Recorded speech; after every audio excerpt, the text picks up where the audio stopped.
بھارت میں مساجد پر بلا معاوضہ قرآنی آیات لکھنے والا ہندو خطاط۔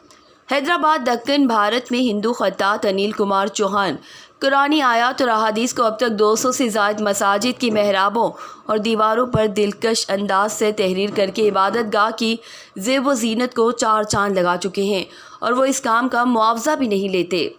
عالمی خبر رساں ادارے کے مطابق حیدرآباد کے پرانے علاقے چار مینار کے قریب گلی حسینی عالم میں ایک چھوٹی دکان ہے جہاں نیم خواندہ انل کمار ہندی، انگریزی، اردو اور تیلگو سمیت کئی مقامی زبانوں میں سائن بورڈ لکھتے ہیں۔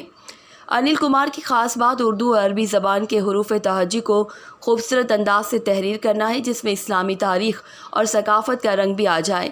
وہ خود بھی اردو اور عربی کو خاص اہمیت دیتے ہیں جس کے لیے غزلیں کہتے ہیں اور نعتیں بھی پڑھتے ہیں۔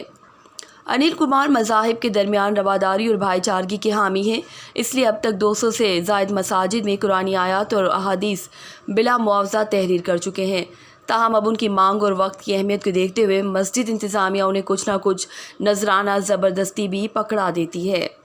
انل کمار کہتے ہیں کہ مجھے عبادت گاہوں میں کام کر کے خوشی ہوتی ہے، چاہے وہ مسجد ہو، مندر ہو یا گردوارہ، میرے لیے سب برابر ہیں اور بھائی بھائی ہیں۔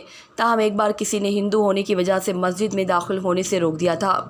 ہندو خطاط انل کمار بتاتے ہیں کہ اس موقع پر میں نے کام کرنے سے انکار کرنے کے بجائے حیدرآباد کی مشہور جامعہ نظامیہ چلا گیا جنہوں نے مجھے طہارت اور وضو کے ساتھ مسجد میں داخل ہونے اور خطاطی کی اجازت کا فتویٰ جاری کر دیا۔ دھرتی نیوز، دھرتی کی ہر خبر سے رکھے باخبر۔